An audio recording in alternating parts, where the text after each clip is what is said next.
વિદ્યાર્થી મિત્રો, ધોરણ 10 અને 12ની પરીક્ષા માટે આપને ખૂબ ખૂબ શુભેચ્છાઓ।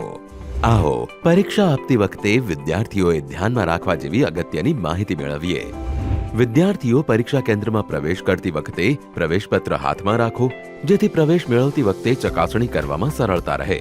પરીક્ષા સ્થળ ઉપર બિનજરૂરી સામાન કે સ્કૂલ બેગ લાવવાની નથી। ભૂલથી લાવ્યા હોવ તો નિર્ધારિત કરેલ જગ્યાએ મૂકવી। પરીક્ષા સ્થળ પર દર્શાવેલ બેઠક વ્યવસ્થા જાણી લેવી।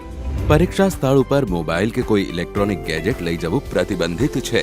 તેમ છતાં આપની પાસે ભૂલથી મોબાઈલ કે ઇલેક્ટ્રોનિક ગેજેટ રહી ગયેલ હોય તો કેન્દ્ર પરના સ્ટાફ પાસે પરીક્ષા ખંડમાં પ્રવેશતા પહેલા જમા કરાવો।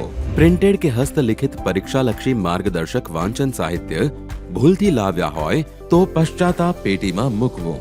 પરીક્ષા નંબર મુજબ બ્લોકની ચકાસણી કરી પરીક્ષા ખંડમાં પ્રવેશ કરો। પરીક્ષા ખંડમાં આપવામાં આવતી સૂચના કાળજીપૂર્વક સાંભળો। દરેકને મુખ્ય જવાબ વહી મળી જાય ત્યાં સુધી શાંતિથી બેસવું। ત્યારબાદ સૂચના મુજબ મુખ્ય જવાબ વહીમાં વિગત ભરવી, જેમ કે પ્રવેશપત્રમાં જે કેન્દ્ર નંબર આપેલો હોય એ કેન્દ્ર નંબર લખવો અને પ્રવેશપત્રમાં જે બેઠક નંબર છે એ બેઠક નંબર મુખ્ય જવાબ વહી અને પુરવણીમાં લખવો તથા બેઠક નંબર શબ્દોમાં પણ લખવો। વિદ્યાર્થીઓએ સહી અચૂક કરવી। ત્યારબાદ વિષયનું નામ અને કોડ નંબર, પરીક્ષાની તારીખ અને જવાબની ભાષા લખવી। સીસીટીવી કેમેરા સમક્ષ પ્રશ્નપત્રનું પેકેટ ખોલવામાં આવશે અને વિદ્યાર્થી પાસે પ્રશ્નપત્રનું પેકેટ સીલબંધ છે તે બદલની ખાતરી કરાવી સહી લેવામાં આવશે। પ્રશ્નપત્ર પૂરું અને યોગ્ય મળ્યું છે તે ચકાસી લેવું। દરેક વિદ્યાર્થીઓએ બારકોડ સ્ટીકર પર લખેલ બેઠક નંબર તથા પ્રવેશપત્ર પર લખેલો બેઠક નંબર એક જ છે તેની ખાસ ચકાસણી કરી લેવી।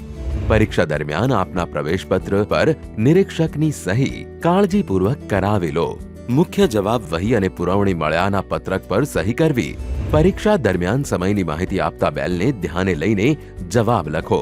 10 મિનિટ બાકી હોવાનો બેલ વાગે ત્યારે પુરવણી જોઈતી હોય તો લઈ લેવી અને દોરાથી મુખ્ય જવાબ વહી અને પુરવણી બાંધી દેવી તથા સરવાળો કરી તેની સંખ્યા લખી દેવી।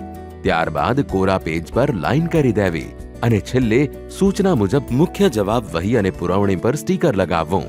પરીક્ષા પૂર્ણ થયાનો બેલ વાગે એટલે બધા વિદ્યાર્થીઓએ લખવાનું બંધ કરવું અને ખંડ નિરીક્ષક બધાની જવાબ વહી લઈ લે ત્યાં સુધી શાંતિથી પોતાની જગ્યાએ બેસવું। પરીક્ષાની સૂચનાઓનો અમલ કરી આત્મવિશ્વાસથી પરીક્ષા આપીએ। આભાર।